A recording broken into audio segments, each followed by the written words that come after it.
Hi, you over there. Yeah, you, the one with the short legs and the pot belly. Yeah, are you trying to get into rugby? Oh, great news. Well, I think I have the position for you. Do you like getting late-shotted off the ball? Oh, fantastic. Do you like taking shots at goal that can either win or lose your team the game? Oh, brilliant news. Well, do you like having the entire weight of a nation on your back? Oh, fantastic. Well, it sounds like the fly half is for you. Everyone will either love you or absolutely despise you. No pressure, chap. The fly half. No pressure. You're quite important. A rugby team with no fly half would be like a ship without sails. You know, a car with no wheels and a plane with no wings. They are fundamental to the success of a rugby team and as a result come under a lot of pressure. Now this either means that your fly half is either the best rugby player you've ever met or a psychopath. Come to think of it, actually, it's probably a mixture of both. Now, with the nature of the fly half role, you're often considered the superstar of the team, but no, sunshine. You know, it's not all bright lights and autographs. It's speed bumps and off the ball tackles, okay? So to master all of these 5-star skills and glossy trick plays is extremely important because you can often be the decider between winning or losing a game of rugby. But fortunately, with rugby, practice makes perfect. So let's break down what makes the best fly halves in the world so good. If you've ever been given the nickname, you know, Butterfingers, Slippy Hands McGee, pass the ball over here, you fool, then it's probably a good idea maybe not to become a 10. If you're playing fly half, you should know how to effectively catch and pass a rugby ball. Now, although catching and passing the ball is a fundamental skill that all rugby players should know how to do, the fly half should have mastered it. And it's all about the range of different passes that you should have at your disposal. You should be dreaming about those missed passes, those pops out the back, those balls back in the inside. You should be thinking about them so much that they should become second nature. Passing for you should become completely autonomous, meaning that you don't have to focus on the skill at all itself. You can purely focus on the environment around you, the defensive line in front of you, and the attacking players that are running off of you. I mean, let's just quickly look at this example from Golden Hands himself, Danny Cipriani. I mean, this man, right, knows how to throw around a rugby ball so well that it doesn't even look like he's trying most of the time. Here, for example, he squares up the defender opposite him and throws a beautiful 20-meter miss pass over the top of 2 defenders. It's magical. And you might be wondering, you know, why is it so magical? Because he can purely focus on the defenders that are in front of him and doesn't have to worry about throwing the pass itself. The key point here is that his environment is dictating his pass, not his skill set. Stop right there. If you haven't liked and or subscribed to this video yet, you will be cursed with 1,000 dropped high balls. Yeah, I know. Terrifying, right? Okay, you may continue. Thank you. Now, as a 10, your hands are not the only thing that should be registered as a lethal weapon. Your feet should be as well. Kicking is a huge part of the modern game, and the 10 is a key component to the kicking battle that goes on during a game. I mean, kicking in rugby can either be the most rewarding thing of all time or make you want to crawl up into a ball and completely disappear. Now, this is why we need to make kicking a weapon at our disposal, because so much can be gained. Whether that's kicking a 50-22 for field position, you know, a chip and chase over to one of your teammates, or just kicking that darn ball through those 2 posts. Kicking can equal opportunity and points. And as the facilitator of the team, you should make this part of your goal. You essentially want the ability to kick yourself out of every single situation. Now, don't get me wrong, you don't actually want to kick yourself out of every situation, but to have that ability there lets you get out of some dark places in games. The ability to kick off with both feet isn't a necessity, but it can certainly be desirable.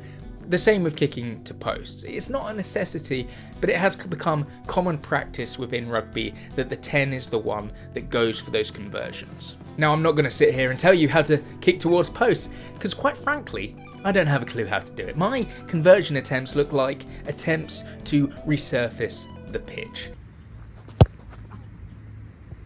But practice a range of kicks in training, because when those opportunities do arise in the game, it will give you that sense of confidence in your ability. For example, just look at this from Marnie Lebock. It's a no-look crossfield kick, perfectly placed within the breadbasket of his winger, in a World Cup, no doubt. Now don't get me wrong, the no-look aspect of this kick is completely unnecessary, but doesn't it just scream confidence? The fly half can chat, primarily about that pass that they made, or that slightly dominant tackle they made about 2.5 months ago. But they are masters of communication. Teams often rely on their 10 to organise the attacking phases of play. Whether that is screaming at the forwards to get them into some form of attacking shape, or organising what set piece play you are going to be using, the 10 should be the master of organisation. And that's no mean feat.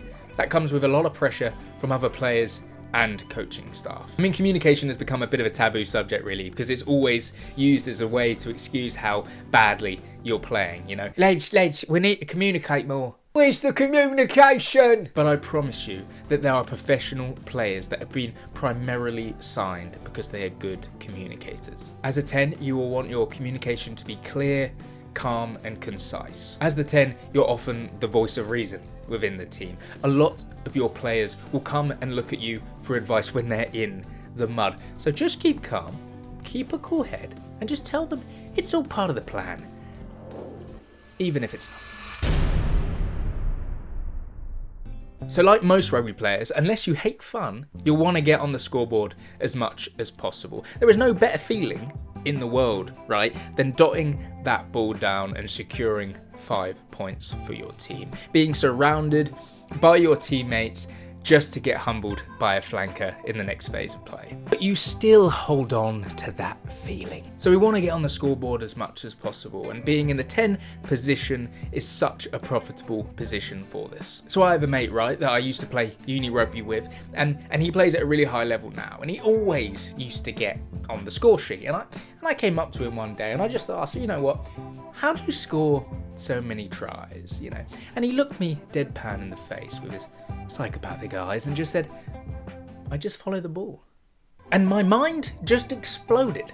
It was like my third eye had opened. It's so obvious that it shouldn't have surprised me, but it just did. He was constantly following the ball and looking for those second touches. Whenever there was a half break or someone made gain line, he was always there, just in the vicinity or on the shoulder of the attacking player. I mean, it's what all good 10s do. Involvement. Getting their hands on the ball as much as possible and making things happen. And no doubt you have to be as fit as a fiddle to do this, but to reap those rewards of that hard work undoubtedly outweighs those few hard weeks in pre-season. So hunt for that ball. Be hungry to get in support and you will see the benefit. Right, so the reality of being a 10 will hit you hard pretty quickly. No, it'll literally hit you pretty hard, with 100% customer satisfaction guarantee, of course. It's like having a bounty on your head, or having a smash this guy poster strapped to your back.